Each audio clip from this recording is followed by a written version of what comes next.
السلام علیکم ناظرین، میں ڈاکٹر سعید عرفان اشرف اور میرے ساتھ میرے دوست ہمکار ڈاکٹر فیض اللہ جان صاحب ایک دفعہ پھر آپ کی خدمت میں حاضر ہیں۔ آج کا جو پوڈ کاسٹ ہے اس کا عنوان اگر ڈی چوک رکھیں تو برا نہیں ہوگا، کیونکہ جو نومبر 24 اور 25 کو ہم نے اسلام آباد میں دیکھا اور وہاں پر جو پی ٹی آئی کے کارکن گئے اور ان پہ جو فائرنگ ہوئی اور اس کے حوالے سے جو سوالات جنریٹ ہوئے وہ دو قسم کے تھے۔ ایک تو عمومی جو سیاست ہے اس ملک کی، اور دوسرا اس کے ساتھ ساتھ وہاں پر جن لوگوں پہ فائرنگ ہوئی اور جن لوگوں کو لے جایا گیا اور وہاں چھوڑ دیا گیا وہ پشتون تھے۔ تو دو سوال اس لیے ہیں کہ ابھی بھی جب میں آپ سے بات کر رہا ہوں اسلام آباد میں پکڑ دھکڑ جاری ہے اور سینکڑوں کی تعداد میں پشتون وہاں جیلوں میں حوالات میں بند ہیں، اور اطلاعات یہ دی جا رہی ہیں کہ نہ صرف ان کو زور و کوب کیا جا رہا ہے بلکہ بہت سی جگہوں پر ان کو پیسے لے کے چھوڑا جا رہا ہے۔ یہ صورتحال ہم نے 22-23 سال میں وار آن ٹیرر میں پختونخوا میں دیکھی کہ جہاں پر ہر جگہ جہاں وار آن ٹیرر تھا وہاں جنگ کے نام پر لوگوں کو پکڑ دکڑ اور لوگوں سے جو ہے نا پیسے بٹورے جاتے تھے۔ تو آج ہم بات کریں گے ڈاکٹر فیض اللہ جان صاحب، یہ جو عمومی سیاست ہے جو وار آن ٹیرر کے پیچھے شروع ہوئی، آج جس منطقی انجام تک پہنچ رہی ہے، اور اس میں پشتون کا جو رول ہے یہ خیبر پختونخوا سے شروع ہو کر ڈی چوک پہ ختم نہیں ہوتا، یہاں سے شروع ہوتا ہے۔ آپ کیا کہیں گے اس کے بارے میں؟ عرفان، دیکھیں، ہم نے تو یہ پوڈ کاسٹ شروع بھی اس خیال سے کیا تھا کہ جو پاکستان کے اندر سو کالڈ مارجنلائزڈ قومیں ہیں اور مارجنلائزڈ علاقے ہیں، ان کو ریپریزنٹیشن کے وسائل جو ہے وہ ان کو اویلیبل نہیں ہے۔ تو مین اسٹریم میڈیا میں ان کے بارے میں بات کی جاتی ہے پاکستان کی، لیکن یہ مارجنائز کمیونٹیز اپنی بات کیا کرنا چاہتے ہیں اس کے لیے ان کے پاس کوئی پلیٹ فارم موجود نہیں ہے۔ ڈی چوک کا آپ نے حوالہ دے دیا نا، تو یہ کئی حوالوں سے افسوسناک ہے۔ پہلی بات تو یہ ہے کہ پاکستانی میڈیا اس کے دوران جتنا میں نے دیکھا، پھر اس کے بعد مسلسل جو ہم دیکھ رہے ہیں، تو وہی ہوا کہ پہلے ریشل پروفائلنگ کی جاتی ہے اور پھر ریشل پروفائلنگ کی بنیاد پر ریشل ڈسکریمنیشن کی جاتی ہے۔ یعنی پہلے نسل کی بنیاد پر لوگوں کا ایک خاص قسم کا امیج کنسٹرکٹ کیا جاتا ہے، خاکہ تیار کیا جاتا ہے، خاکہ اسٹرکچر امیج تیار کیا جاتا ہے، اور پھر اس امیج جو ہے اس کی بنیاد پر ان کو زد و کوب کیا جاتا ہے۔ جس طرح آپ نے کہا، ان کو پرسیکیوٹ کیا جاتا ہے، ان کو ٹارگٹ کیا جاتا ہے۔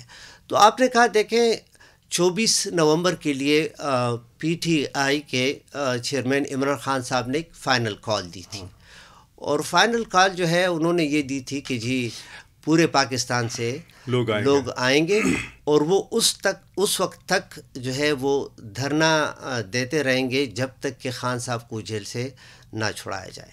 تو جس طرح اس سے پہلے بھی 3 موقعوں پر ہم نے دیکھا کہ ڈی چوک کے اندر پختونخوا ہی کے لوگوں کو لے جایا گیا، اور پھر وہاں پر ان کو پولیس کے رحم و کرم پر چھوڑ دیا گیا، اور لیڈرشپ وہاں سے غائب ہو گئی، اور ان کو مارا پیٹا گیا مسلسل۔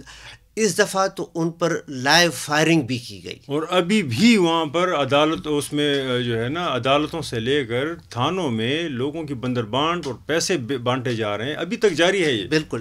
میں ایک تو یہ ہوا کہ پشتونوں کو ایک، اور میں تو کہتا ہوں کہ یہ تخت لاہور یا تخت پنجاب کا جھگڑا ہے، اور اس کے لیے پشتونوں کو کینن فاڈر کے طور پر، یعنی ہم یہ کہہ سکتے ہیں کہ ایندھن کے طور پر ان کو جو ہے استعمال کر دیا گیا۔ دوسرا سب سے افسوسناک بات یہ ہے، پرسوں سے ہم مسلسل خبریں دیکھ رہے ہیں کہ راولپنڈی اور اسلام آباد کے اندر جتنے بھی مزدور پشتون مزدور ہیں، اور ہم تو ان سب کو ابھی تک جو خبریں ہیں تو 300 ریڈیو والے جو ہے ریڈیو بان جسے کہتے ہیں، ان کو اریسٹ کیا گیا. لیکن صرف اریسٹ کرنے والی بات نہیں ہے. دیکھیں ان کے ساتھ جو سلوک کیا گیا وہ سلوک عموماً ہم نے دیکھا ہے کہ وہ ٹیررسٹ کے ساتھ کیا جاتا ہے. مثال کے طور پر ان کو پکڑا گیا اور ان کے سروں کو بوریاں اس پہ ڈالی, بوریاں وہ بوری جیسی جو ہے نا وہ اس پہ. اور دوسری بات یہ کہ ان کو وہ فارمل اسٹیٹ کی گاڑیوں میں بھی نہیں, عام جس طرح دیکھیں یہ جانور وغیرہ کو جب ٹرانسپورٹ کرتے ہیں اس قسم کی گاڑیوں میں بٹھا کے پھر ان کے ساتھ تھانوں میں جو کچھ ہوا. تو پہلی بات تو یہ ہے کہ ریاست نے عجیب کا, اور پھر اس کے بعد ایک اور جو میں کہتا ہوں کہ اگین افغان آئیڈینٹی کے خلاف باقاعدہ جو ہے حکومت کا ایک ایکشن جو ہے وہ شروع ہوا پرسیکیوشن کا. یعنی ہمارے انٹیریئر منسٹر جو ہیں اسلام آباد کے محسن نقوی صاحب, اس نے پہلے ہی دن سے افغان لفظ کہنا شروع کر دیا کہ جی یہ افغان اپنے ساتھ لائے ہیں افغان. اور اس کے بعد جو ہے اسلام آباد کے اندر افغانوں کو رہنے کی کوئی اجازت نہیں ہوگی, وہ تانوں کے ساتھ ان کی رجسٹریشن ہوگی. اور پھر اس کے بعد ہم دیکھتے ہیں کہ ہر پشتون, تو اب اس میں کنٹرڈکشن دیکھیں. پچھلے 2-3 سالوں سے اگر پشتون اپنے آپ کو افغان کہتے ہیں تو بھی ریاست کو غصہ آتا ہے, اور ریاست کے جو لیکیز ہیں وہ کہتے ہیں کہ جو چیلے ہیں وہ کہتے ہیں کہ جی افغان تو افغانستان میں رہتے ہیں, پشتون اپنے آپ کو افغان کیوں کہتے ہیں. لیکن پھر ادھر ہی ہم دیکھتے ہیں کہ انہوں نے پشتونوں کو اگین افغانوں کی کیٹیگری میں ڈال کے اسی طرح ان کو اریسٹ کر دیا, اور اب ان کو مجبور کیا جا رہا ہے کہ آپ اسلام آباد کو خالی کر دیں. تو دیکھیں ایک جو ہے ریاست کو تو فائدہ ہی فائدہ ہوا اس دھرنے کا. عمران خان کو فائدہ پہنچا یا نہیں پہنچا کہ اس دھرنے کی اس میں ایز اے کنسیکوینس انہوں نے کیا کہ ایک تو اسپیشل ٹاسک فورس بنا رہے ہیں, اور دوسری بات یہ ہے کہ اسلام آباد کو مزدور پشتونوں سے خالی کیا جا رہا ہے. تو یہ ایک اس میں آپ کی طرف آتا ہوں, لیکن ایک کلیریفیکیشن دینی ضروری ہے ناظرین کے لیے. ناظرین, ہم وکٹم بلیمنگ نہیں کریں گے, ایسا ہم کبھی نہیں کہیں گے کہ لوگ کیوں گئے. جیسے کہ کچھ لوگ پوڈ کاسٹ دیکھتے ہوئے کہیں گے کہ اچھا ہے ان کے ساتھ ایسا ہی ہو, ان کے ساتھ ایسا ہی ہونا چاہیے, یہ کیوں یہاں خیبر پختونخوا سے ڈی چوک گئے. یہ حق ہے کسی بھی پارٹی کا, چاہے وہ پی ٹی آئی ہو یا کوئی اور پارٹی ہو, کہ وہ پرامن احتجاج کرے, اور وہ چاہے جہاں بھی جائے بالکل جائے. اس سے پہلے کوئی ڈی چوک جو ہے نا وہ کوئی ایسی مبارک جگہ نہیں ہے, اس سے پہلے بھی جو ہے نا مختلف پارٹیز وہاں گئی ہیں, انہوں نے احتجاج کیے ہیں. اگر ہمارے مزاحمت کی بات بنتی ہے تو وہ ریاست اور ان کے اداروں کے حوالے سے بنتی ہے کہ وہ پریفرینشیل ٹریٹمنٹ دیتے ہیں. کچھ لوگوں کو خود ہی فیسیلیٹیٹ کرتے ہیں کہ وہاں پر آئیں اگر اداروں کے اندر لڑائیاں ہوں, اور وہاں ڈیرے ڈالیں اور ایک دوسرے کو پریشرائز کرتے ہیں اندر ہی. لیکن کچھ لوگوں کا یہ درگت اور یہ حال بنایا جاتا ہے جو آپ کے سامنے ہے. تو میں آپ سے عرض کروں گا کہ قطعاً آپ یہ نہ سمجھیں کہ یہاں سے جو گئے ہیں انہوں نے برا کیا. انہوں نے ایک ڈیموکریٹک رائٹ استعمال کیا ہے, قانون کے مطابق ان کے خلاف کارروائی ہو سکتی ہے, لیکن پرسیکیوشن نہیں ہو سکتی اگر انہوں نے قانون کو ہاتھ میں نہیں لیا. فیض صاحب, بڑا سوال ہے, اور بڑا سوال میرے ذہن میں یہ ہے کہ آپ نے دیکھا کہ وار آن ٹیرر کا جو ایک اسٹیٹمنٹ یا بیانیہ جس کو کہتے ہیں, آئی ہیٹ دس ورڈ لیکن یوز کرنا پڑ رہا ہے, جو ایک نیریٹو ترتیب دیا گیا, اس کے پیچھے ایک طریقہ کار یہ تھا کہ جن جگہوں پہ انفلوئنس ہونا ہوتا تھا, جن جگہوں پہ سیکورٹائزیشن کرنی ہوتی تھی, وہاں سیکورٹی کے نام پہ نہ وار آن ٹیرر, اور آخر میں ہم نے دیکھا کہ پرامن لوگوں کے خلاف وار آن ٹیرر یوز ہوتا رہا. ہم نے دیکھا کہ مختلف جگہوں پہ ان کے مثال action in aid of civil power, ہماری ساری آزادیاں سلب کی گئیں اس بنیاد پر, لیکن وار آن ٹیرر ختم نہیں ہوا, اور اس میں سب سے زیادہ پرسیکیوشن پشتونوں کی ہوئی. آج ایک دفعہ پھر اب بیانیہ وار آن ٹیرر نہیں ہے, بیانیہ پالیٹکس ہے, لیکن وہی قسم کی سیاست جو سیکورٹائز سیاست تھی وہ ایک دفعہ پھر پشتونوں کے گلے میں پڑ رہی ہے. جو آپ نے افغان کی بات کی, جو آپ نے اب ایک زمین جو گراؤنڈ تیار کیا جا رہا ہے کہ 31 دسمبر کے بعد تو اب وہاں افغان نظر ہی نہیں آئیں گے, جیسے کہا گیا ہے کہ ہم اب اس میں افغان کی تو بات نہیں, اس میں تو سارے پشتون آئیں گے. جو لوگ اس کو پکڑے گا وہ ان کے شناختی کارڈ تھوڑی دیکھے گا, وہ تو پشتو سن کے وہ کہے گا ان کو دھکیلو پھر آپ. تو پھر تو لوگوں کو پیسے دینے پڑیں گے, تو یہ کلاس وار بن جائے گی. جو پٹھان کپڑے وغیرہ ٹھیک ہے وغیرہ شاید اس کو بخش دے, لیکن عام مزدور, خاص کر جو 1 یا 2 ملین لوگ ڈسپلیس ہوئے ہیں خیبر پختونخوا یا اس کے جو ضمشدہ قبائلی اضلاع سے, اور جو لاہور, اسلام آباد اور کراچی تک پھیلے ہوئے ہیں, یہ تو ان کے خلاف ایک اعلان جنگ ہے. تو میں آپ سے پوچھوں گا کہ یہ وار آن ٹیرر ایکسٹینڈ ہو گیا پالیٹکس تک, اور پالیٹکس کو ویپنائز کیا جا رہا ہے, اور اس کا پھر ہم پہ کیا اثر ہوگا پشتونوں پہ؟ بالکل عرفان, آپ نے بالکل ٹھیک کہا. یہ قصہ صرف اسلام آباد پہ رکے گا نہیں, ٹھیک ہے نا. پہلے اسلام آباد کو یہ خالی کرائیں گے پشتون مزدوروں سے, پھر اس کے بعد لاہور ہوگا, اور کراچی میں خیر اتنے آسانی سے یہ نہیں کر سکیں گے, لیکن اگین کراچی میں مسلمانوں کے لیے زندگی وہ خطرناک, یعنی خطرے سے خالی نہیں ہو. ریشل پروفائلنگ تو ٹھیک ٹھاک ہو رہی ہے اور ہو سکتی ہے, اور وہ بھی پرسیکیوشن ہے. بالکل. اور آپ نے بہت اچھا کہا کہ جو so called war on terror ہے وہ شروع کیا گیا تھا القاعدہ کے خلاف. پھر القاعدہ میں کے بعد جو ہے کچھ اور آرگنائزیشنز کے نام آ گئے. القاعدہ کو انہوں نے ختم کر دیا. القاعدہ کے جو وہ تھے جن کو کہا جاتا ہے ویریٹیبل ہینڈ, کہ ان کے وجود کا حصہ وہ افغان طالبان, ان کو افغانستان دے دیا گیا. لیکن ہم پشتون ابھی تک وار آن ٹیرر جو ہے زندگی گزار رہے ہیں اسی کے اندر, کیونکہ وہ ایکٹیو جنگ ان کے خلاف تو ختم ہو گئی, لیکن ہم دیکھتے ہیں کہ ایوری ڈے بیسس پر ہماری لائف کو کنٹرول اور ریگولیٹ کرنے کی جو ہے مسلسل ایک کوشش جاری ہے, ایک پالیسی جاری ہے, اور ٹروپ اس کا یوز کیا جا رہا ہے وہی so called war on terror کا. کہ اب یہ ڈی چوک جو ہے میرے خیال میں یہ وار آن ٹیرر 2 کے حساب سے وہ ہوگا, کیونکہ اب یہ لوگ دیکھیں گے کہ اسلام آباد کے اندر جو ان کے سو کالڈ اسٹریٹجک یہ انٹرسٹ اس میں حاصل کریں گے, پھر اس کے بعد باقی شہروں میں بھی ہوگا. لیکن عرفان, سب سے عجیب بات یہ ہے کہ ایک تو یہ ہے کہ دیکھیں جنرلائزیشن کہیں پر نہیں کرنی چاہیے, لیکن اسٹیٹ نے یہاں پر ایک سویپنگ جنرلائزیشن کر دی کہ اس میں کوئی شک نہیں کہ پی ٹی آئی کو اسٹیبلشمنٹ نے خیبر پختونخوا کے اندر سپیس دے کر ان کو مضبوط بنایا ایک اسٹریٹجک پرپس کے لیے, اور وہ اسٹریٹجک پرپس ان کا تھا کہ یہاں پر پشتون نیشنلسٹ پالیٹکس جو ہے اس کو کاؤنٹر کر دے, اور کاؤنٹر کیا ختم کر دے. جس طرح کہ افغانستان میں طالبان کو لایا گیا. ایگزیکٹلی, افغانستان میں طالبان کو اس لیے لایا گیا کہ اور برداشت بھی کیا جا رہا ہے. برداشت نہیں, ان کو باقاعدہ سپورٹ کیا جاتا ہے. یہ میں ان لوگوں کے لیے کہہ رہا ہوں کہ جن کو ہماری بات پہ یقین نہیں آئے گا, اور وہ کہیں گے کہ پاکستان تو افغانستان کے ساتھ دشمنی ہی کر رہا ہے کیونکہ وہاں سے طالبان آ رہے ہیں, ٹی ٹی پی آ رہی ہے. ایسی کوئی بات نہیں ہے, لیکن میں آپ کے لیے ایسے الفاظ یوز کر رہا ہوں کہ آپ کو کم از کم بات سمجھ آ جائے. ان کو برداشت نہیں کیا جا رہا. فیض صاحب والی بات بالکل ٹھیک ہے, ان کو فیسیلیٹیٹ کیا جا رہا ہے. ڈبل ڈیلنگ جس کو ڈبل گیم کہتے ہیں وہ ابھی بھی جاری ہے, ان کو مضبوط کیا جا رہا ہے. تو بہرحال میں یہ کہتا ہوں کہ پی ٹی آئی کو تو اس پروجیکٹ کے طور پر یہاں پر لانچ کیا گیا. اب اوپر سے زیادتی ریاست یہ کر رہی ہے کہ انہوں نے ہر پشتون کو پی ٹی آئی ورکر بنا دیا.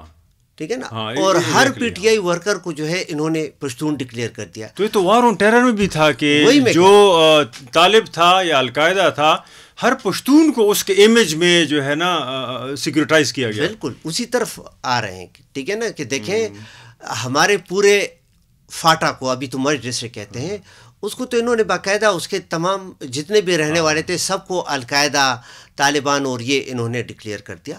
اب ایگزیکٹلی یہاں پر بھی انہوں نے ایسا ہی کیا کہ انہوں نے ایسی ایک جنرلائزیشن کر دی کہ ہر پشتون جو ہے وہ پی ٹی آئی سپورٹر ہے اور ورکر ہے, اور ہر پی ٹی آئی ورکر جو ہے وہ پشتون ہے.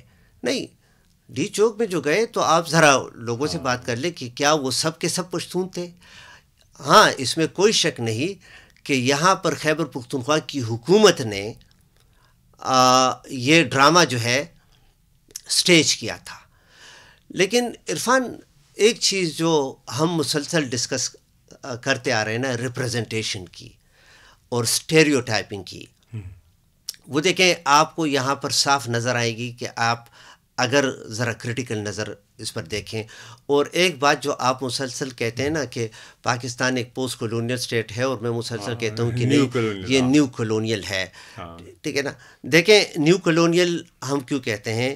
انگریز جو ہے وہ ایک اسٹیریوٹیپیکل ریشل ٹروپ یوز کرتے تھے ہمارے بارے میں. ٹھیک ہے نا. پورے ہندوستان کے بارے میں، پھر خصوصاً ہمارے بارے میں. مثال کے طور پر پشتونوں کے بارے میں کہتے ہیں کہ یہ بڑے غیرت مند ہے، یہ بہت بہادر ہیں، یہ آزادی پسند ہے. بلکہ پھر یہ بھی کہتے تھے کہ یہ یاغستان کے رہنے والے ہیں، یہ باغی ہیں، یہ قانون اور ان کو نہیں مانتے، یہ رواج کو مانتے ہیں. اور یہ FCR فرنٹیئر کرائمز ریگولیشن جو ہے وہ بھی اسی بنیاد پر وہ تھا. یہ مسلسل انہوں نے اس کے بارے میں بہت سارا لٹریچر بھی لکھا، جس کو ہم نے اپنے پچھلے پوڈ کاسٹوں میں ایڈورڈ سعید کے اورینٹلزم کے کانسیپٹ میں اس کو ڈسکس بھی کیا ہے. دیکھیں انگریز چلے گئے، لیکن وہی جو ہے اورینٹلزم وہ ملک کے اندر جاری ہے، اور اس کو باقاعدہ پروموٹ کیا جاتا ہے. اور وقت آنے پر اسٹریٹجیکلی اسی کو یوز کیا جاتا ہے. مثال کے طور پر ہندوستان پاکستان کے تعلقات خراب ہوں تو یہاں پر پشتونوں کو وہی 1948 والی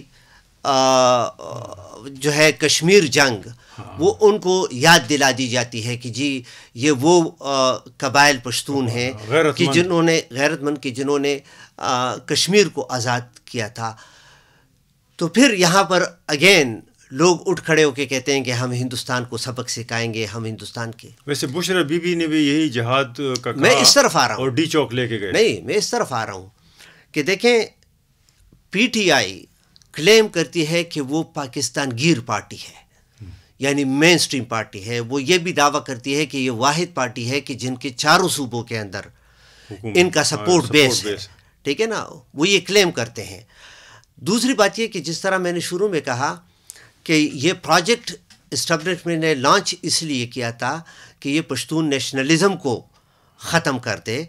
تو اس لیے PTI کا جو نیریٹو ہے، جو آپ پسند نہیں کرتے یہ نیریٹو لفظ جو میں کہتا ہوں، انہوں نے کبھی پشتون کو اس نیریٹو کا حصہ نہیں بنایا. یہ سوات، باجوڑ اور دیر میں بھی جلسے کے سامنے کھڑے ہو کے کہتے تھے کہ میرے پاکستانی بھائیوں. ٹھیک ہے نا. وہ پاکستانی بھائیوں اس لیے کہ یہ پشتون وہ لفظ جو ہے وہ استعمال اس میں زیادہ نہ ہو. لیکن PTI کو جب ضرورت پڑی، ٹھیک ہے نا، بار بار اس چیز کی کہ پشتونوں کے اس امپیریل ٹروپس کو یوز کرتے ہوئے ان کے انرجی جو ہے اس کو اپنے مقاصد کے لیے ہم نے استعمال کرنا ہے، تو عمران خان صاحب بھی پھر موقع پر کہہ دیتے ہیں کہ جی پشتون بڑے غیرت مند ہے. اور عمران خان کی وائف بشرا، وہ جب اڈیالہ جیل سے نکلتی ہے تو اڈیالہ اس کو پشاور لایا جاتا ہے. اور میں یہ کہتا ہوں کہ وہ آتی نہیں ہے، اس کو لایا جاتا ہے. اور دیکھیں نا اس کو، اب میرے خیال میں یہ شرم والے لفظ نہیں یوز کروں گا، لیکن اتنا انسان کو وہ بھی نہیں ہونا چاہیے کہ آپ پھر کھڑے ہو کے پشتونوں کو یہ کہتے ہیں کہ میرے پٹھان بھائی بڑے بہادر ہیں، یہ بڑے غیرت والے ہیں، اور یہ ہمارے ساتھ کھڑے ہو کے ڈی چوک میں جائیں گے. اب ان سب چیزوں کو تو کاؤنٹر کرنے کے لیے آپ کو لانچ کیا گیا تھا کہ یہ پشتون والا لفظ. لیکن چونکہ دیکھیں وہی یہاں پر پھر پشتون اور افغان اور کچھ بھی جائز ہے. ایگزیکٹلی کچھ بھی جائز ہے. اور دوسری بات یہ ہے کہ انہوں نے ڈی چوک کے اندر خون اگر بہانا تھا تو وہ پشتونوں کا بہانا تھا، بہنا. ٹھیک ہے نا، کہ پشتونوں کا خون بہے، بجائے اس کے کیونکہ یہ چوتھی دفعہ ہے کہ ہم دیکھتے ہیں کہ کسی بھی صوبے کے لوگ ڈی چوک کے اندر نہ اریسٹ ہوتے ہیں، نہ ادھر جو ہے وہ زخمی ہوتے ہیں. دوسرے تھوڑا سا ڈیولز ایڈوکیٹ بننا چاہتا ہوں. نہ ایک منٹ آپ بنے، لیکن یہ میں کہتا ہوں کہ دیکھیں پھر ہمارے پشتونوں کے اندر جو لیڈرشپ کا انتخاب بھی کر دیا گیا، تو لیڈرشپ کا انتخاب اس طریقے سے کر دیا کہ اس میں وہ typical historical Pashtun leadership traits موجود نہ ہوں. ٹھیک ہے نا. یعنی اور یہ بات میں کیوں کہتا ہوں, یہ بات میں اس لیے کہتا ہوں کہ دیکھیں, میں جب 6 سال کے بعد آیا جیل سے, یہ 6 سال جیل میں رہا, میری ساری جائیداد منقول و غیر منقول ضبط, اور اس میں یہاں تک کہ اب میری بچی کافی بڑی ہے, وہ چھوٹی بچی تھی جی, کوئی 1 برس کی تھی, وہ پنگوڑے میں پڑی تھی جی, کریڈل میں جی.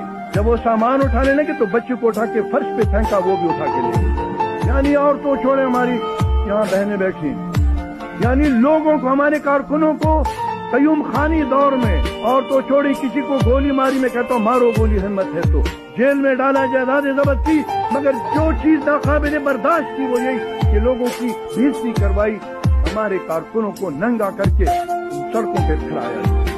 یہ اسلام کی حکومت آئی تھی اس ملک میں, انگریز کے ہم دشمن تھے, پاکستان کے دشمن تو ہم نہیں تھے. انگریز کو اگر ہم نہ نکالتے تو پاکستان کہاں بنتا, سوال ہی پیدا نہیں. 23 مارچ 1973 کو نیشنل عوامی پارٹی, ٹھیک ہے نا, اس وقت ANP نہیں, نیشنل عوامی پارٹی تھی, اور یہ پورے پاکستان میں ان کا ایک جلسہ تھا لیاقت باغ راول پنڈی میں.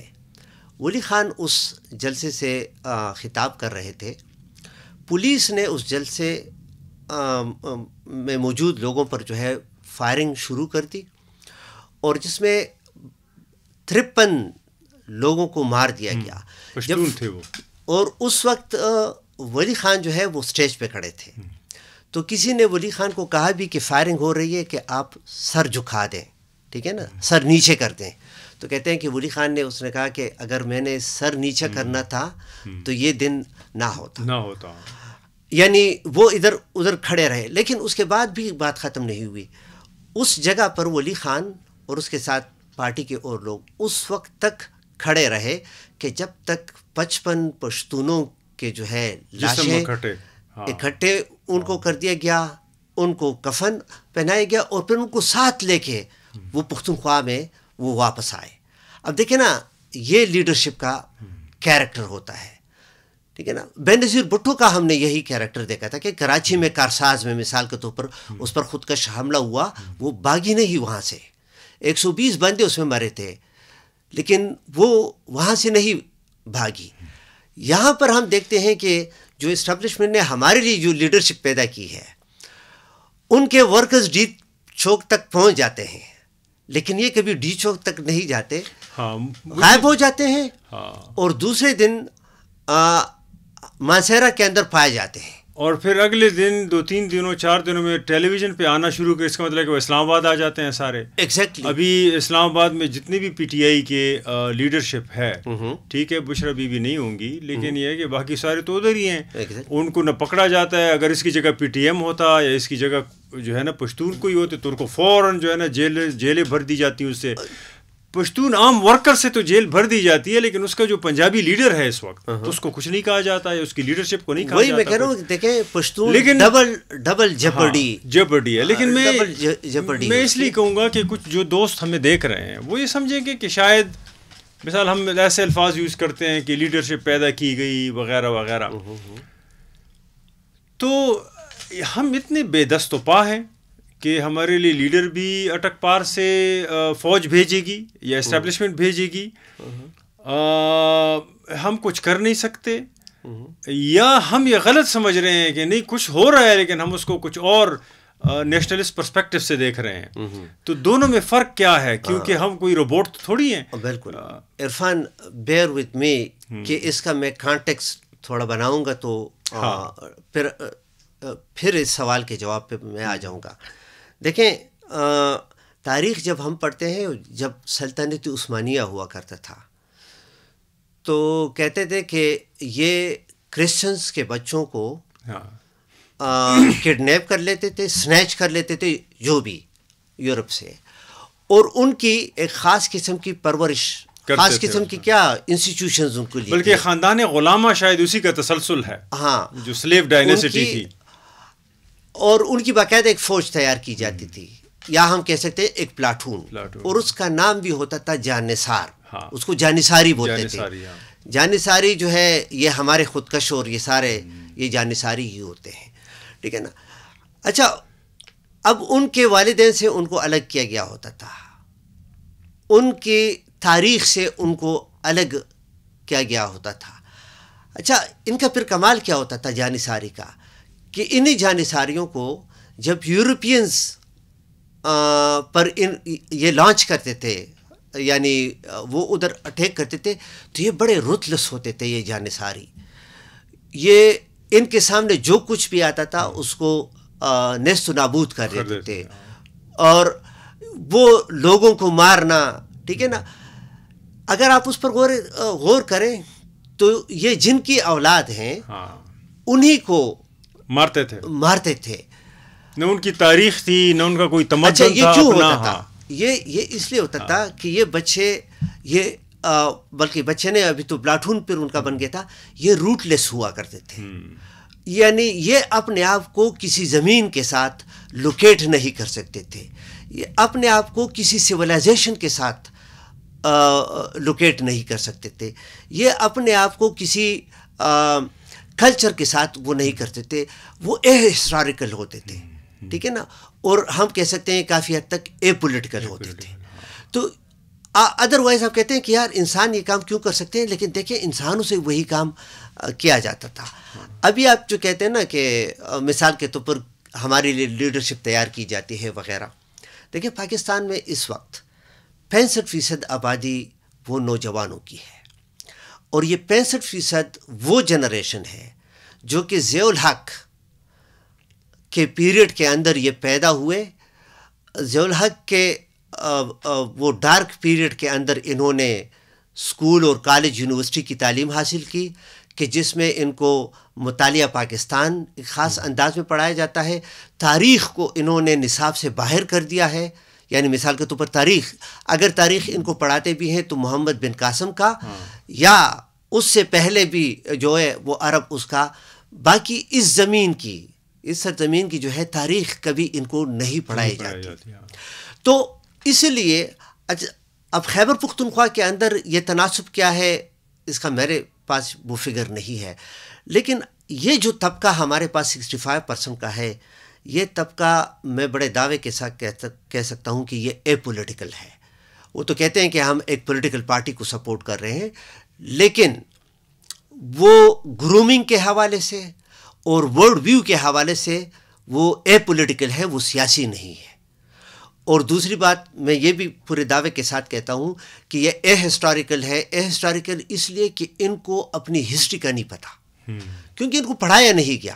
دیکھیں نا عرفان, میں آپ کو بات بتا دوں, میں اور آپ ہم جہاں پر بیٹھے ہیں یہ کسی زمانے میں گندھارا سویلائزیشن کا کیپٹل تھا, ٹھیک ہے نا. ہمارے پاس گورگٹھڑی جو ہے وہ اس کی نشانی, گڑی اور یہ سوات میں کتنے تخت بائی کے کنڈرات ہمارے پاس, سوات جو ہے وہ ان چیزوں سے بھرا ہے.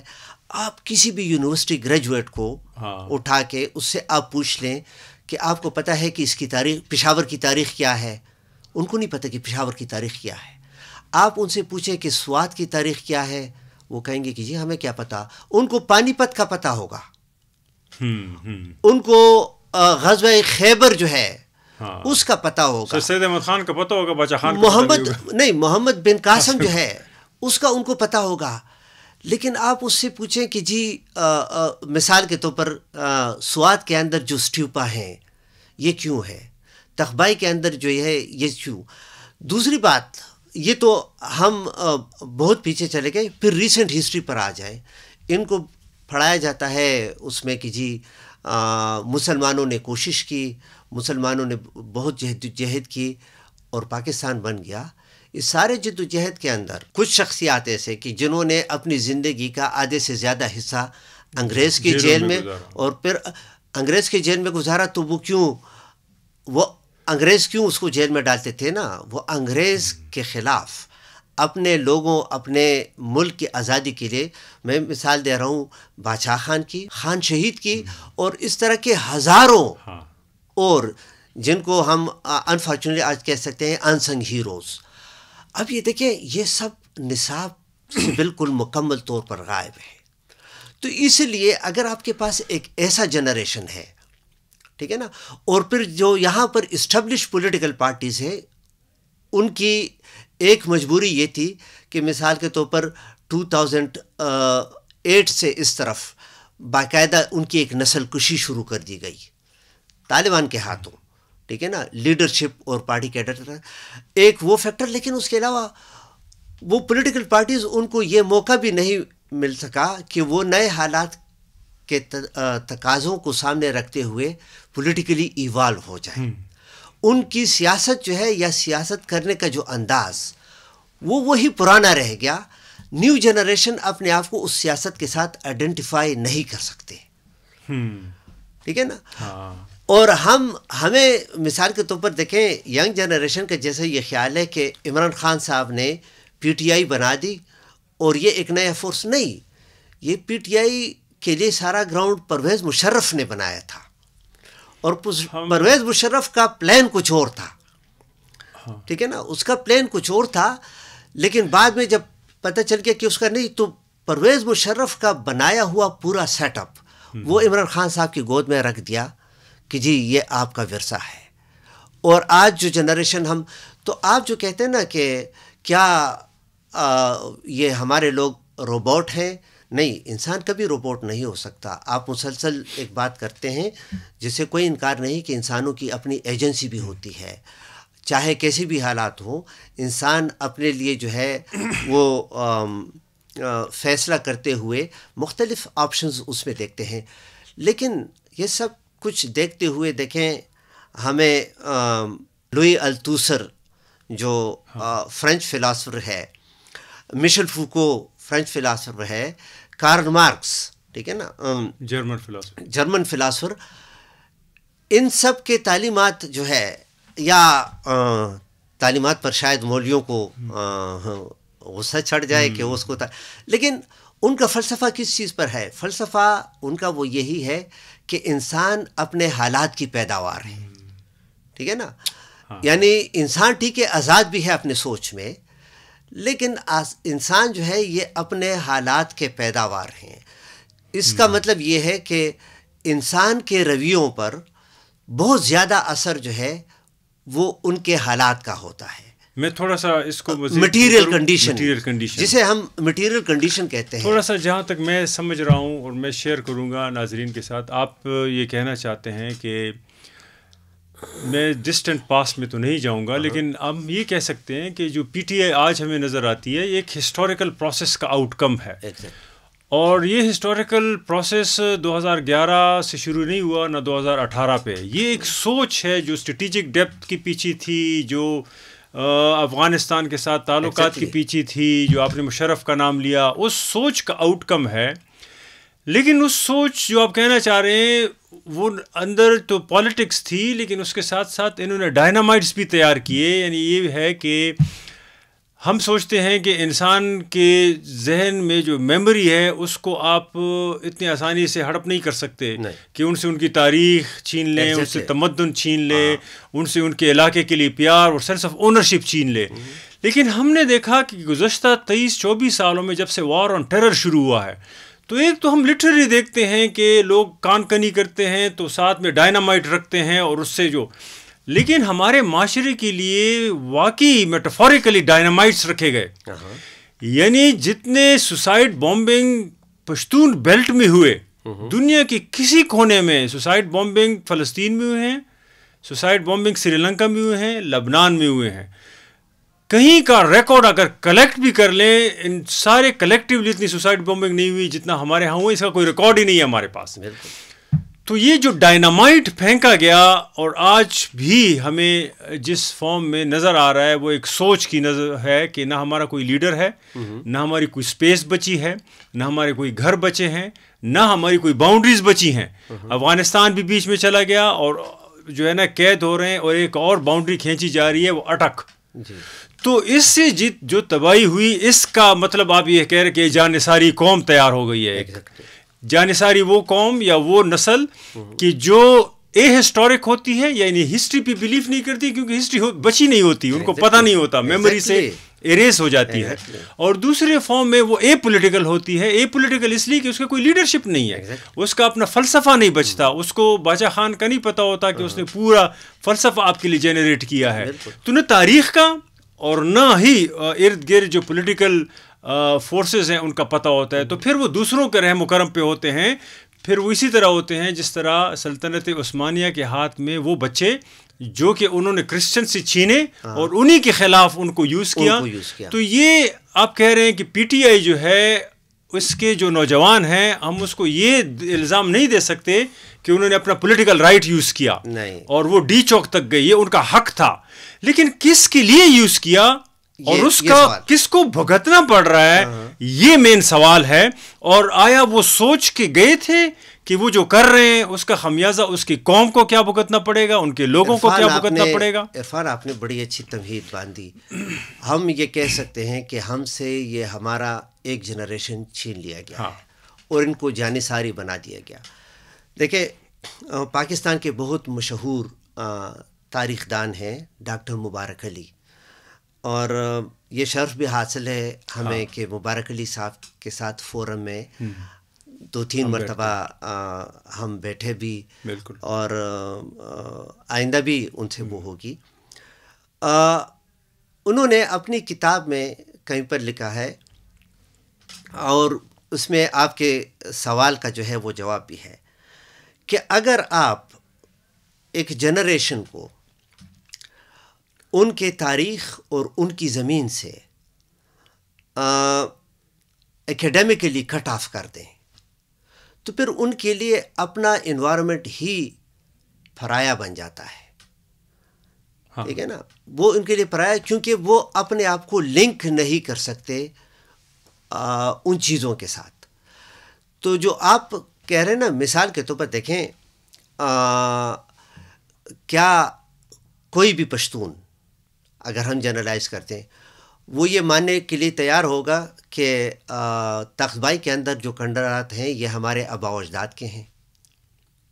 وہ کہیں گے کہ نہیں، ہمارے آباء و اجداد تو مسلمان ہیں اور یہ تو محمد بن قاسم سے آئے ہیں، یہ تو بدھسٹوں کی ہے. کوئی یہ ماننے کے لیے تیار ہوگا کہ یہاں پر پشاور کے اندر گور گٹری میں جو چیزیں ہیں یہ ہمارے آباء و اجداد کے ہیں؟ سوات کے اندر جو کچھ ہے، شاہباز گڑھ کے اندر جو کچھ ہے یہ ہمارے آباء و اجداد کے نہیں. ان کو باقاعدہ ڈسکورس کی زبان میں اس کو کہتے ہیں نا کہ ڈس آرٹیکولیٹ کر دیا گیا ہے. اس جنریشن کو دیکھیں، ان کے ہسٹوریکل روٹ سے ڈس آرٹیکولیٹ کر کے ایک نئے فارم میں ان کو ری آرٹیکولیٹ کرنے کی ایک کامیاب کوشش کی گئی ہے. یعنی ایک فارم سے ڈیٹیچ کر کے دوسرے میں ریلوکیٹ، یعنی اس کو ایگزیکٹلی. میں اس کی مثال دیتا ہوں. دیکھیں محمود خان اچکزئی جو پشتونخوا ملی عوامی پارٹی کے لیڈر ہیں، انہوں نے ایک دفعہ اسمبلی کے اندر کہا کہ، اور کسی چیز پر بحث ہو رہی تھی، تو انہوں نے نیشنل اسمبلی کے اندر کہا کہ ہمارے پاس جو یہ ریلکس ہیں یہ ہمارے آباء و اجداد ہی کے ہیں، یہ ہمارے آباء و اجداد تھے. تو اس وقت جماعت اسلامی کے ابراہیم پراچا صاحب جو ابھی فوت ہو گئے، انہوں نے کھڑے ہو کے اس سارے ڈیبیٹ کو ایک سینٹنس سے ختم کر دیا.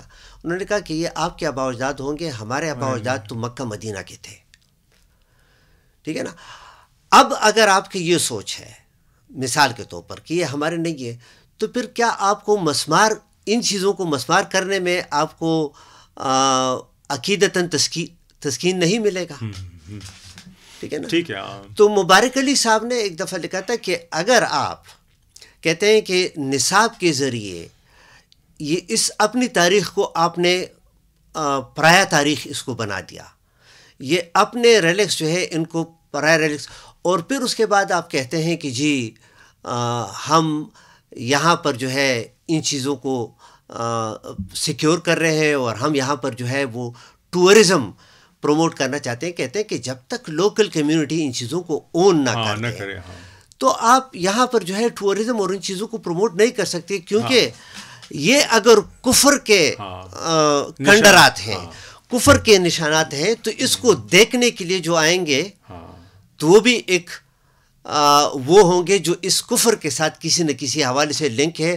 ہمارا تو اس کے ساتھ کوئی لنک نہیں بنتا. اچھا، یہ یہاں تک تو بالکل ٹھیک ہے، لیکن ہم سے جائے گی بات دوسری طرف. دیکھیں ہمارا ناظرین ہم اب تک جو بات کر رہے ہیں وہ بہت ریلیونٹ ہے. فیض صاحب جو کہہ رہے ہیں وہ بہت ریلیونٹ ہے. ہم یہ کہنا چاہ رہے ہیں کہ جو ڈی چوک میں ہوا اسلام آباد میں اس کا پولیٹیکل آؤٹ کم بہت ڈفرینٹ ہے. تو اس بنیاد پر ہمیں لگ رہا ہے کہ جو وہ ہوا بھی اس کا بھی مطلب وہ نہیں تھا جو آپ لوگ سوچ رہے ہیں. اگر ڈی چوک جانے کی وجہ عمران خان سے عبارت تھی اور عمران خان کو رہا کرنا ہے تو سوال یہ پیدا ہوتا ہے جو ابھی اسمبلی میں بھی اٹھا کہ اس کا ایشو تو پاکستان ملٹری کے ساتھ ہے اور یہاں پر خیبر پختونخوا میں action in aid of civil power لاگو ہے جس پہ پی ٹی آئی نے ہی اسٹے لیا ہوا ہے. اور اگر آپ کو یاد ہو 2019 میں وقار سیٹھ صاحب تھے, ان دنوں جسٹس تھے, انہوں نے ایک فرمان جاری کیا تھا جس میں جو ہے نا اس کے خلاف پی ٹی آئی والے گئے اور انہوں نے اسٹے لیا. تو اگر یہ طاقت کا مظاہرہ کرنا چاہتے ہیں تو ڈی چوک کیوں جاتے ہیں؟ اسمبلی کانسٹیٹیوشن کے ذریعے آئین نے ان کو حق دیا ہوا ہے, یہ خاتمہ کر دے action in aid of civil power. یہ صوبے کے ساتھ بھی بہتری ہوگی, یہاں کے لوگ بھی چاہتے ہیں, یہاں کے لوگوں کے وسائل پہ قبضہ ہے, یہاں سیکورٹائزیشن اس نہج پہ ہے, اور آئین اور قانون کے نیچے اور 18 امینڈمنٹ کے بعد یہ حق بنتا ہے ان صوبوں کا کہ یہ ہر ایسے عمل کے خلاف کھڑے ہوں کہ جو لوگوں کی آزادیاں سلب کرنے سے عبارت ہو. تو ڈی چوک جانے کے بجائے آپ اسمبلی کو کیوں نہیں یوز کرتے تاکہ ان طاقتوں کو بھی اپنا قانونی حق جتلائیں اور زور دکھائیں کہ جو انہوں نے جو ہے نا غیر قانونی طور پر اگر آپ سمجھتے ہیں عمران خان کو جیل میں پھینکا ہے. لیکن جو چیز ڈی چوک سے سامنے آ رہی ہے اس سے پتہ چلتا ہے کہ قطعاً عمران خان کی رہائی مقصد نہیں ہے. یہ لارجر پالیٹکس میں دیکھنا چاہیے, اور جو ہم ابھی تک ڈسکشن کر رہے ہیں وہ یہی بات ہے کہ پشتونوں کا ایک جنریشن جو ہے, جس طریقے سے ایک جنریشن کو مجاہدین بنایا گیا, دوسری جنریشن کو طالبان 1.0, طالبان 2.0 دوسری جنریشن, اور اب پی ٹی آئی کی جنریشن ہے, تو ایک تیسری یا چوتھی جنریشن بھی اب پی ٹی آئی کا اگلا جو وہ ہوگا اس میں بھی جائے گی. تو یہ پالیٹکس سمجھنے کی ضرورت ہے, ہم اس پہ بات کر رہے ہیں. جی آپ کچھ کہہ رہے ہیں. عرفان, میں کہتا ہوں آپ نے پھر بھی ان کے لیے مشکل راستہ بتا دیا نا, یہ action in aid of civil power کا. کوئی آئین میں ترمیم کرنے کی ضرورت نہیں ہے. یہ تو شاہ فرمان صاحب جب گورنر تھے تو اس نے ایک آرڈیننس جاری کیا تھا.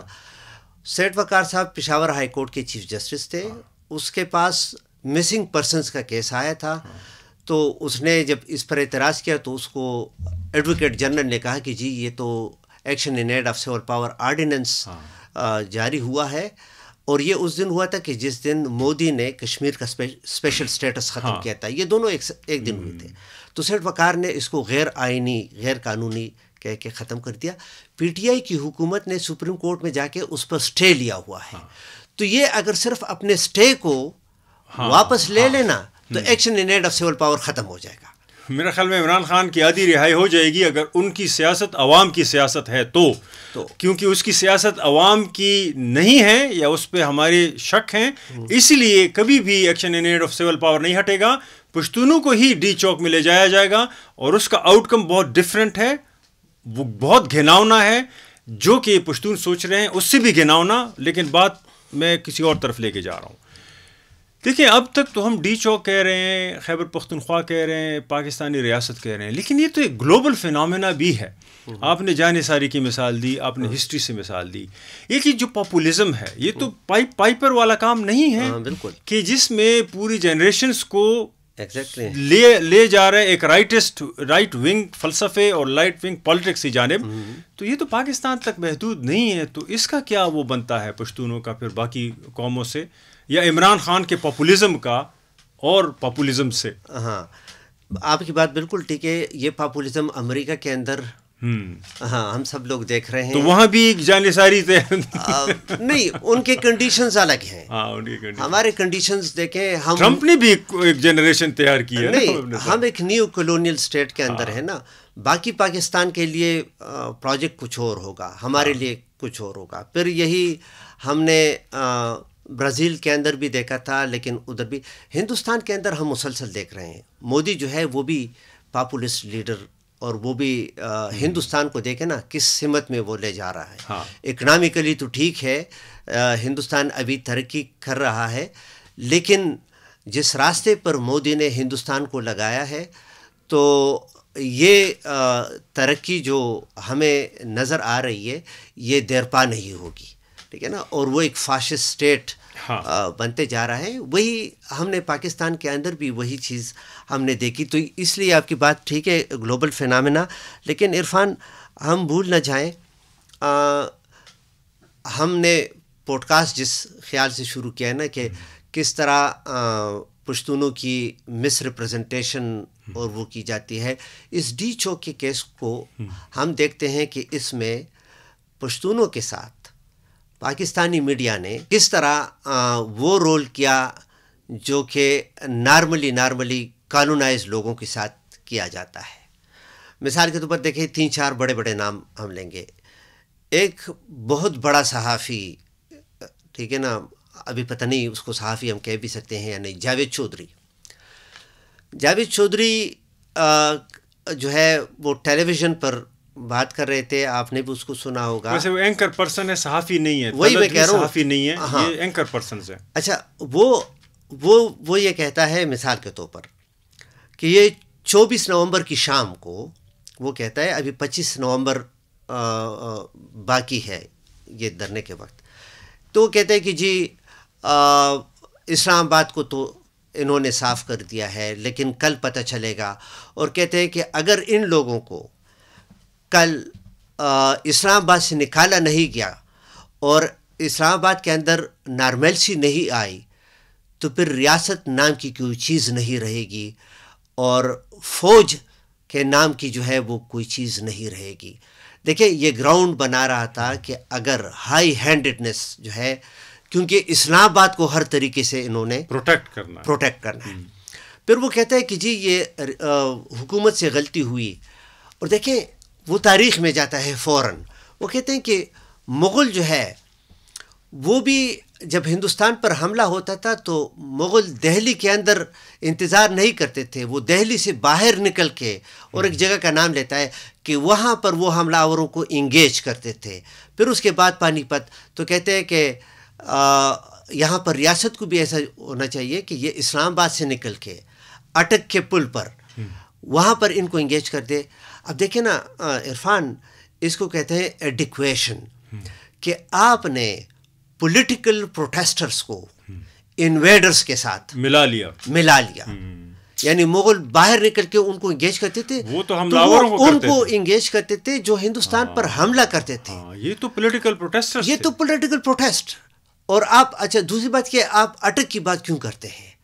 پھر وہی بات آ جاتی ہے نا کہ اب وہی آپ ریشل پروفائلنگ کر رہے ہیں اور ہسٹوریکل ٹروپس ریشل ٹروپس آپ یوز کر رہے ہیں کہ آپ کہتے ہیں کہ اٹک, یعنی اس کا مطلب ہے کہ اٹک کے اس پار یہ سب کچھ ہوتا رہے, لیکن ان کو اسلام آباد جو ہے وہ آنے نہیں دیا جائے کسی بھی صورت. پھر اس نے کہا کہ جی چودھری نثار جب انٹیریئر منسٹر تھا تو اس نے بھی اس طرح کیا تھا کہ ان کو اٹک کے پل پر روک دیا تھا. کہیں پر آپ کہتے ہیں کہ جی یہ پاکستان کے اکائیاں ہیں, ان کی اکائیاں ہیں, نہیں, یہ پشتون جو ہے یہ پاکستان کی آزادی کے ضامن ہے وغیرہ وغیرہ. پھر ادھر آپ ان کے لیے جو ہے یہ کہتے ہیں کہ آپ نے ان کو انگیج کرنا ہے اٹک کے پل پر, ٹھیک ہے نا. ایک دوسرے حامد میر صاحب وائس آف امریکہ کے ساتھ انٹرویو دے رہے ہیں, وائس آف امریکہ کو, تو وہ کہتے ہیں کہ جی میں ادھر بھی گیا گولیاں برس رہی تھیں, میں ادھر بھی گیا اسلام آباد کے اندر گولیاں برس رہی تھیں وغیرہ وغیرہ. کہتے ہیں کہ مجھے ڈر اس چیز کا ہے کہ یہ نوجوان, یہ پروٹیسٹرز یہاں سے نکلیں گے تو یہ بندوق اٹھا کے پہاڑوں پر جائیں گے. اب یہ بات جب مجھے نہیں پتا کہ اس کا مدعا یہ ہے, لیکن مجھے معلوم ہے کہ اس کا یہی مدعا نکلتا ہے کہ آپ جب یہ کہتے ہیں کہ بندوق اٹھا کے پہاڑوں کی طرف نکلیں گے تو آپ پشتونوں کی طرف ریفر کر رہے ہیں, آپ بلوچ کی طرف ریفر کر رہے ہیں, کیونکہ پنجاب کے بارے میں آپ کا یہ سوچ نہیں کہ یہ نوجوان بندوق اٹھا کے, تو اس کا مطلب کہ پشتون جانا نہیں چاہتے نا پہاڑوں پہ, اور پی ٹی ایم بھی نان وائلنٹ ہے, اور یہ پشتون بھی کہہ رہے ہیں پی ٹی آئی والے کہ ہم سب سے بڑے پاکستانی ہیں, تو ان کو دھکیل رہے ہیں. ایگزیکٹلی مجھے ایسا لگ رہا ہے کہ دیکھیں حامد میر صاحب ان کو راستہ بھی دکھا رہے ہیں، وہ دکھا رہے ہیں. پھر اس کے بعد دیکھیں طلعت حسین، ہاں ٹھیک ہے نا، وہ بھی صحافت میں نہیں وہ اینکر پرسن ہے، کوئی صحافت میں وہ نام کہتے نہیں ہیں کہ جی میرے پاس خبریں ہیں 300 لوگ مارے کوئی گئے. صحافی نہیں ہے وہ، ہاں نہیں، لیکن فکسرز ہیں، فکسرز انہوں نے کام کیے ہیں. 300 لوگ مارے گئے، 400 لوگ مارے گئے، ٹھیک ہے نا. تو اب دیکھیں نا، ان ساری خبروں پر غور کریں اور امیجن کریں کہ آپ ایک Pashtun P T I supporter یہاں پر ہیں اور آپ کو یہ خبریں مل رہی ہیں. یہ ہاں تو یہ کیا آپ کو ایک اور ایڈونچر کے لیے پرووک کرنا نہیں ہے؟ دیکھیے میں ان سے فیض صاحب میں ایک چیز پہ تھوڑا سا اعتراض کروں گا. اب تک جتنی بھی ہم دیکھ رہے ہیں میڈیا میں جو ریپرزنٹیشن ہے پشتونوں کی، اور ڈی چوک کے پرسپیکٹیو میں جو ریپرزنٹیشن اوپر کے سامنے آ رہی ہے، اور آپ نے لوگوں کے نام بتائے، اچھا کیا، بہت امپورٹنٹ ہیں یہ لوگ، کیونکہ بڑے امپورٹنٹ جگہوں پہ بیٹھے ہیں اور یہ بڑے شریوڈ لوگ ہیں. یہ ہر ایونٹ کے ساتھ اپنے آپ کو ایسوسیٹ کرتے ہیں اور اس سے پھر ویلیو ڈیرائیو کرتے ہیں. لیکن ہمارا پوڈ کاسٹ بھی اسی طرف جا رہا ہے جو ان کا پرپس ہے. وہ کیسے؟ وہ ایسے کہ ابھی تک ساری چیزیں پشتونوں کی ڈیڈ باڈیز یا ان کی میزریز یا اس کی قسم پسری جو ہے اس پہ ہو رہی ہے سب کچھ. کوئی اس میں ایک مطلب مقصد کر رہا ہے، کوئی دوسرا. ہم طاقت کے اس میکینزمز پہ بات نہیں کر رہے جس کے پرسپیکٹیو میں یا جس کی بنیاد پر یہ پورا سرکس سج رہا ہے.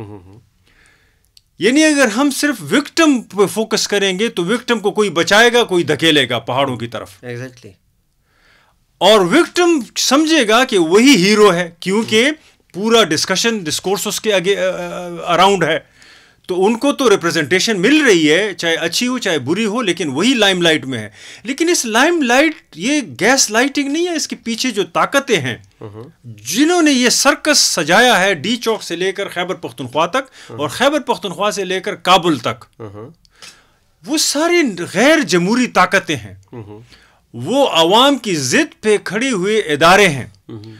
وہ نیشنل انٹرسٹ کا چورن بیچتے بیچتے پبلک انٹرسٹ کا نام بھی نہیں آنے دیتے اور اس کو ہڑپ کر دیتے ہیں. میں دوبارہ آپ کو دھکیلوں گا اس سائٹ پہ کہ یہ پاکستان کا تو ایشو نہیں ہے، یہ تو global order, neo liberal global order اگر آپ دیکھیں جس میں مارکیٹ ساورینٹی ہے. اور اس مارکیٹ ساورینٹی کے پرسپیکٹیو میں دیکھیں تو پولیٹیکل جو سینٹرز ہیں وہ تابع ہیں، سبجیکٹڈ ہیں to the market interest. Pakistan میں اس کا جو مظہر ہے وہ یہ ہے کہ جو فوج پاور ہاتھ میں لیے ہوئے ہیں وہ مارکیٹ بھی ہاتھ میں لیے ہوئے ہیں. تو دونوں ہمیں فوج کی سامنے صورت میں نظر آتی ہے کہ فوج کا، لیکن اس کا نام نہیں آتا. اور وہ کہتے بھی ہیں ہمارا نام بیچ میں نہ آئے، ہمارے چیف آف آرمی اسٹاف کا بیچ میں نام نہ آئے، ہمارے جرنیل کا نام بیچ میں نہ آئے. یہی حال آپ امریکہ میں دیکھیں، وہاں مارکیٹ کے ہاتھ میں پولیٹیکل پاور ہے، یہ نہیں کہ ملٹری کے ہاتھ میں سارا پولیٹیکل پاور ہے. تو وہاں آپ کو ٹرمپ ایک مارکیٹ اورینٹڈ آدمی اور ایک آدمی جس کے ٹرمپ ٹاورز ہیں، بزنسز ہیں، وہ سامنے آ رہا ہے. تو جو پاپولزم میں دوبارہ ملاؤں گا آپ کو، میرے خیال میں تو یہ بھی غلط ہے کہ عمران خان جو ہے وہ پاپولزم کا استعارہ ہے. نہیں، پاپولزم کے استعارے تو یہ اسٹرکچرز ہیں جو کریٹ کر رہے ہیں اس طرح کے پالیٹکس کو. مودی جو ہے 9/11 سے پہلے مودی کا نام نہیں تھا اس طرح. مودی کوئی الیکٹڈ پرائم منسٹر تو نہیں تھا، یہ تو پہلے جو ہے نا وہ اتر پردیش کا تھا یا کہاں پر جو ہے نا وزیر اعلیٰ بنا، اور وہ الیکٹڈ بھی نہیں تھا. گجرات کا پروگرام جو ہوا وہ الیکٹڈ نہیں تھا. بعد میں مارکیٹ نے اس کو اس لیول پہ پہنچایا جو آج مودی ہے. اور امبانی کے ساتھ اس کے کہہ رہے ہیں بڑے اچھے ریلیشنز ہیں. اور امبانی بھی دنیا کا تیسرا جو ہے نا طاقتور یا تیسرا دولت والا آدمی نہیں تھا. کمبینیشن سے بنے امریکہ میں یا بالسونارو یا جو آپ جو ہے نا فرانس سے لے کر برازیل کی مثالیں. تو میرے خیال میں اس کو اسٹرکچرلی سوچنا چاہیے. میرے خیال میں تو عمران خان بھی مظلوم ہے کہ جب ہم اس کے کلر اور اس کے کرکٹ میں کھو جاتے ہیں اس کے، اور وہ جو ہے نا کہتے ہیں کہ یہ پاپولزم ہے. بالکل آپ ٹھیک کہہ رہے ہیں. دیکھیں ہندوستان گلوبل پرسپیکٹیو سے اگر ہم دیکھیں تو ہندوستان اور پاکستان میں ایک بنیادی فرق ہے. یعنی جو گلوبل نیو لبرل فورسز ہیں جن کی طرف آپ نے اشارہ کیا، اس میں کوئی شک نہیں کہ وہ مودی کو بھی پالتے ہیں، ٹھیک ہے نا، عمران خان کو بھی پالتے ہیں، اس پہ بھی کھڑے ہیں. عمران خان کو بھی، فوج کو بھی پالتے ہیں، فوج کو اس پہ بھی کھڑے. لیکن دیکھیں فار ڈفرنٹ پرپزز. ہاں، مودی کو اس لیے پال رہے ہیں کہ دیکھیں ہندوستان ایک بہت بڑا کنزیومر مارکیٹ ہے. ٹھیک ہے نا, 1 بلین سے زیادہ آبادی ہے اس کی, یہ بہت بڑی مارکیٹ ہے, کنزیومر مارکیٹ. تو اس لیے نیو لبرل جو وہ آرڈر ہے اس میں بہت ضروری ہے کہ ہندوستان جو ہے وہ ایک انڈیویجول کے انڈر سٹیبل ہو. ٹھیک ہے نا, اور تمام وہ پولیٹیکل قوتیں جو اس نیو لبرل آرڈر کو چیلنج کرتے ہیں ان کو ڈسکریڈٹ کیا جائے. یعنی کانگریس کے ساتھ اختلاف کیا جا سکتا ہے, لیکن اس کی ایک ہسٹری ہے لیفٹ یا لیفٹ سیاست کی اور لیفٹ اکانومی یعنی اکنامک آرڈر جو ہے اس کی بھی. یہ جو ہے یہ ریبڈ نیو لبرل ہے مودی یہ اس میں. تو اس لیے نیو لبرل ورلڈ آرڈر کے لیے اس کی بہت زیادہ ضرورت. پاکستان جو ہے وہ کنزیومر مارکیٹ نہیں ہے, لیکن پاکستان ایک کلائنٹل ملٹری یا سیکیورٹی اسٹیٹ ہے, کیونکہ نیو لبرل آرڈر میں فوجی ایکشنز بھی لینے ہوں گے ریجن کے اندر. یعنی مثال کے طور پر دیکھیں افغانستان اس وقت طالبان وہاں پر ان کو براجمان کیا گیا ہے, لیکن امریکہ نے کیا ہے پاکستان کے ہاتھوں اور ابھی ان کو سسٹین بھی کر رہے ہیں. تو اس لیے ہمارے ہاں تو مارکیٹ والی بات نہیں ہے, لیکن ہماری مارکیٹ ویلیو جو ہے یہ ہمارا سیکیورٹی اپیریٹس ہے. تو اس لیے یہ سیکیورٹی اپیریٹس ہمارے لیے کبھی عمران خان جو ہے اس کی شکل میں وہ ڈیلیور نہ کر سکے تو پھر ایک دوسرا انڈسٹریلسٹ شہباز شریف کو جو ہے وہ اٹھا لے.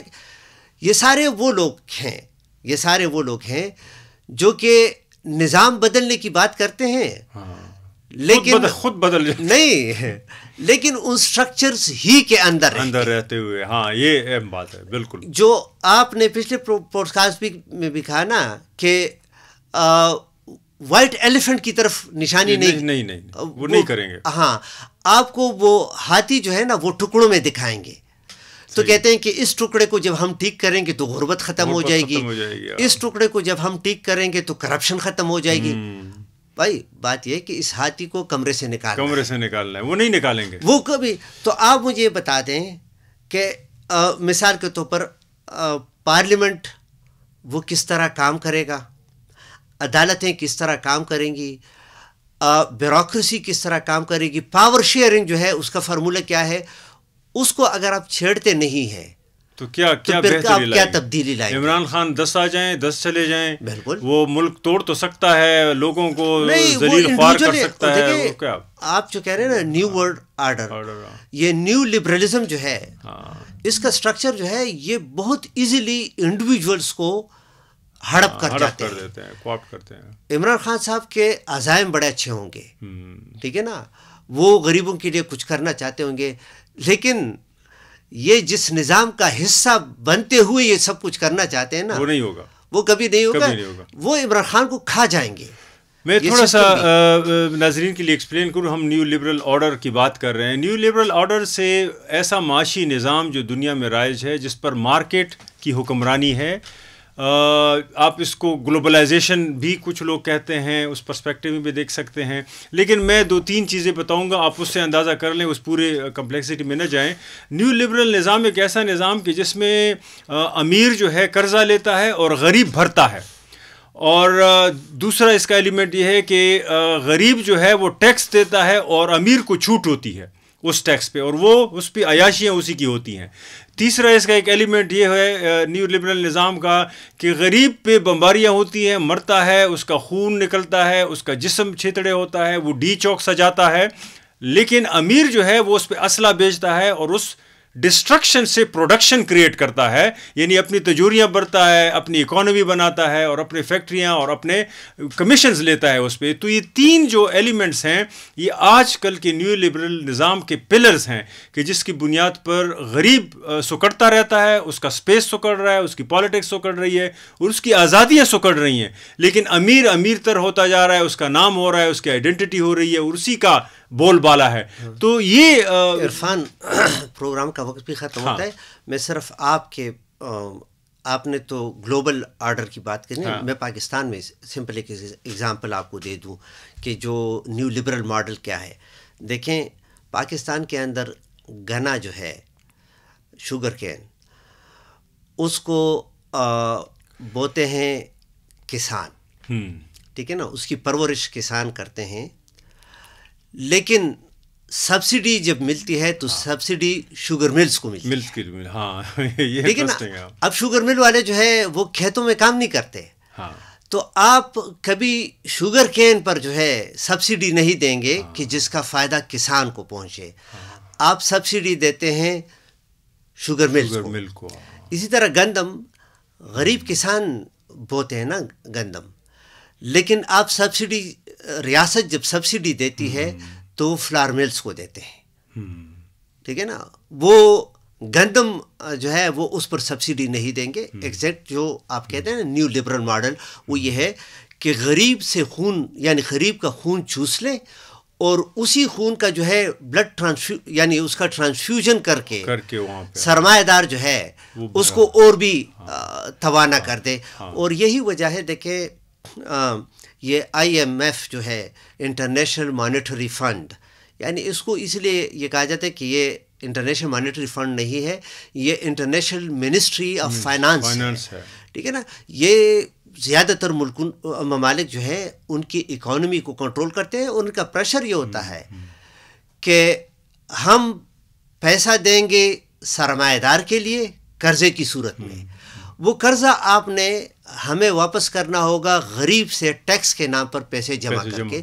اس لیے پاکستان IMF سے جتنے بھی پیسے لے لیں تو ایک دیہڑی والا بندہ جو ہے اس کی ذہن میں بھی یہ بات بٹھانی چاہیے کہ آپ جو روزانہ مزدوری کرتے ہیں، آپ کی مزدوری میں یہ IMF کا جو قرضہ بڑی بڑی گاڑیوں کے لیے اور جہازوں کے لیے آئے، وہ قرضہ آپ کی مزدوری سے ان کو پے کیا جائے گا. میرے خیال میں پوڈ کاسٹ کا ٹائم ختم ہوتا ہے. ناظرین، آپ نے بات سنی، اس میں بہت سے سوال اور جنریٹ ہو رہے ہیں، ہم کچھ اگلے پوڈ کاسٹ کے لیے چھوڑیں گے. مثال یہ ایک سوال بڑا امپورٹنٹ ہے کہ اگر عمران خان اتنے بڑے دعوے کر کر بھی صورتحال کو نہیں بدل سکتا اور مارکیٹ اور طاقت کی اتنی ساورینٹی حاکمیت ہے، تو پھر ایک عام آدمی یا ریڑھی والا جو ہے وہ کیا کر سکتا ہے اس میں. اور خاص کر پشتونوں کے پرسپیکٹو میں یہ بڑا امپورٹنٹ ہے کہ پشتونوں پہ سوال اٹھ رہے ہیں کہ وہ کیوں ایسے ہیں جیسے کہ وہ ہیں، کیونکہ ان کو کیا ضرورت ہے کہ وہ ڈی چوک جائے اور باقی پاکستان گھر بیٹھا ہوا ہے اور تماشا دیکھ رہے ہیں، اور اس کی بنیاد پر اس کی پوری قوم کو ذلیل کیا جا رہا ہے، اس کی پروفائلنگ کی جا رہی ہے. تو اس کا سارا بلیم ملبہ پشتون پہ گر رہا ہے، نہ صرف پنجاب کی طرف سے، نہ صرف PTI حکمرانوں کی طرف سے جو صرف کچھ کو تو اون کر رہے ہیں کہ باقی کہہ رہے ہیں یہ ہمارے کارکن بھی نہیں ہیں جو کہ گرفتار ہیں، آلریڈی جیلوں میں پڑے ہوئے ہیں. تو اس پہ یہ سوال پشتونوں کی طرف سے بھی اٹھ رہا ہے، ہماری طرف سے بھی اٹھ رہا ہے کہ ہم ایسا کیوں کرتے ہیں جیسے کہ ہم پاکستانی سیاست میں کر رہے ہیں. ہم ہی چارہ بن رہے ہیں، ہم ہی وکٹم بن رہے ہیں اور ہماری ہی خلاف ساری سیاست یوز ہو رہی ہے. لیکن یہ اگلے پوڈ کاسٹ کے لیے، تب تک کے لیے اجازت دیجیے. اللہ حافظ.